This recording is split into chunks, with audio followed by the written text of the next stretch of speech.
My dear, I don't know what to say. Jordan, sorry you had trouble reaching me. Well, now that we have Annarita Guarnieri on the phone, buongiorno, first of all.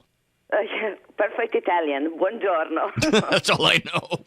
Hey, listen, thank you so much. I'm sorry we had trouble reaching you with our phone system, but we're going to talk about a couple of things. Instructions for Use, or How to Survive Being Owned by a Cat, is actually a book that you can get online, download it, and it's really fun and it's really interesting. And but I when I talk with you, I want to talk a little Star Trek with you too, if that's okay. Oh, yeah, of course. But first, let's talk about the cats, my dear. You were introduced to me by a colleague and a friend, and have you owned a lot of cats in your career? Oh, well, I've been having cats for 20 years, and I have had at least 100, more than 100 in 20 years. Wow. Right now I have 30. How can you, of course, I know you can, but you keep track of them. They're all different. They're all personalities that have their own. Yeah. So you're able to. Yeah. They are very, very different from each other. I've had both cats born at home and stray cats who were sent to me from people. I got some from vets. I got some from people. And in my book, I put a lot of stories about how I got by them and how you have to handle them differently. Because, as you said, they have different personalities, but as human, they also have different stories. Right. So if a cat comes from a bad experience, you have to tread very carefully because he might be shy, or he might be even aggressive, like Celeste was. It took me 3 years to get to touch her and pet her. And with 30 cats in one dwelling, how do you arrange the house so that it's not completely torn apart or completely? I mean, first of all, do you live in your own home or do you rent? I mean, how does that work? Well, I have my own home, which is very old because it is 600 years old. Ooh. And it is, of course, restored and everything. It is on 2 levels, and the cats have the run of it. But, they just like children, they have to be educated. And this is one of the many things I explain in my booklet, because I tell people how to handle things and how to keep cats in line, because just like children have to be taught. Well, it's not like with dogs. A cat tends to ignore orders. Yes. You have to enforce them, right. Usually spraying with water or just, how can I say, patting them on the behind or on their head when they do something wrong might help you keeping them in line. So you do believe that it's okay to, well, not hurt the animal, but give them a little nudge so that they'll know who's boss. Well, I use the same way I used with my daughters. It worked better with cats. I'm talking with Annarita Guarnieri, and she is a very interesting lady. She's actually a translator as well as an author. And her latest project is Instructions for Use, or How to Survive Being Owned by a Cat. And that's a pretty good title because people do feel at times that the cats take over the household, don't they? Well, they actually do take hold of over the household, but you have to keep your own space and find a way of living with them. The difference I found having a dog, because I also had a couple of dogs. I had a Belgian Shepherd and a Mutt, and they shared their life with the cats together with me. The difference is that you dominate a dog.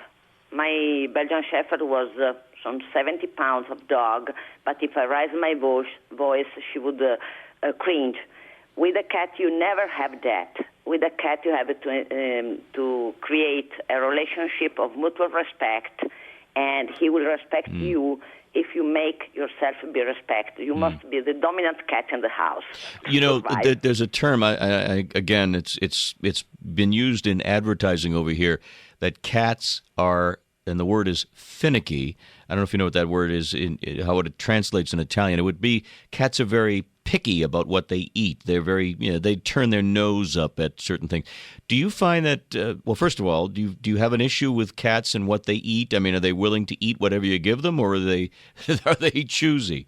Well, my experience is that you have just one cat or a couple of cats, they can be very, very choosy. When you get above a certain number, 5 in my experience, they will eat whatever they find in their bowl because they know there will be somebody else who will be eating that. Oh, I see, right. They don't. It's like a mess hall. Now, I'm talking here with a lady in Italy about, do people find it odd that you have so many cats at one time, or is it customary to have a lot of cats in, say, your... It depends on the people, because I know a lot of other people who have many cats, but usually they keep them outside. I'm not a believer of keeping cats outside because there are many dangers. First of all, a lot of illnesses that can come from a contagion from stray cats. So if I keep them inside, they are more protected. Secondly, of course, there are cars.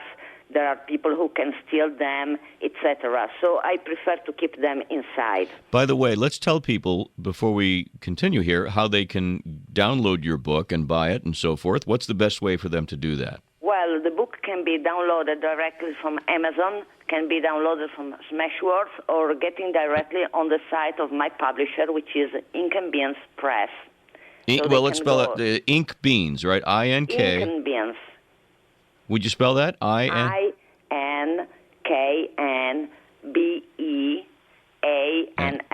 Inknbeans. Sorry, my spelling is a little slow. No, I want to make sure that we get it. Inkn, I-N-K-N, beans.com? Inknbeanspress.com. Press, okay, cool. Now, I have a question before we take a little break here, and that is, with 30 cats, you must have different different breeds of cat. And how many different breeds do you have, and do they all get along because they're coming from different places? Well, first of all, I have no purebred cats, but there are different breeds which are mingled. I have a couple of Siamese. I used to have a Maine Coon. I had a couple of Persians. Right now, I have a lot of Europeans, of course. Yeah. And my favorite one, she is long-haired. She has her grandmother was a Persian, and her father was a Norwegian. Her mother was a European. She has a wonderful blend of the whole races with a long hair, black, which sparkles almost brown under the sun, and very big green eyes. What is her name? Lyriel. It comes from a book I translated. Outstanding. Listen, stand by 1 second, my dear. We're going to take a very quick break here and continue. And again, I'm talking with Annarita Guarnieri, and her book is Instructions for Use or How to Survive Being Owned by a Cat. And also when we get back, a quick few seconds here about your Star Trek connections. I'm a big Star Trek guy, so I can't wait to talk to you about that. All right, we'll take a break. We'll come right back and continue here.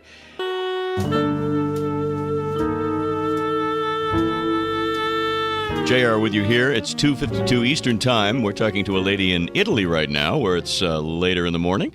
Her name is Annarita Guarnieri, and she's a very busy lady. She's a translator and a writer. Her latest is Instructions for Use or How to Survive Being Owned by a Cat. Everything you want to know about keeping those cats in line and making them the best pets ever. And I wanted to ask you, too, about the Star Trek thing. I didn't realize you were a Trekkie. I'm more than a Trekkie. I'm one of the 6 mad people who, in the 80s, founded the Star Trek Italian Club, which still is the biggest Italian club of Star Trek. The Star Trek Italian Club. That's fantastic. So you are, and I'm reading now, I didn't finish it, your story here involving Spock and all that. That's really cool. You're really into this. Well, I started writing, actually, inside the Star Trek universe around... 1986, 87, and I started with some short stories, one of which won the award for the best Italian non-professional story in science fiction in 1989, I believe. It was How Do You Feel? And it was related to the situation Spock is at the beginning of the 4th movie. That's actually. Right. It was, yeah, that's right. Star Trek. How do you feel? I don't know. I don't understand the question. Right?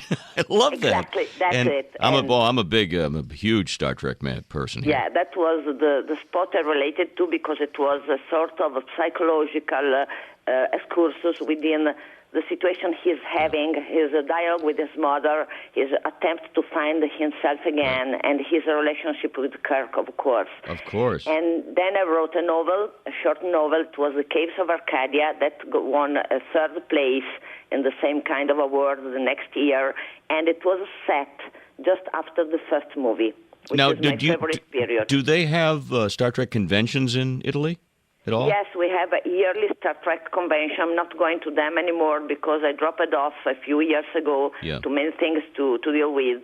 But they are still having it. I believe it will be at the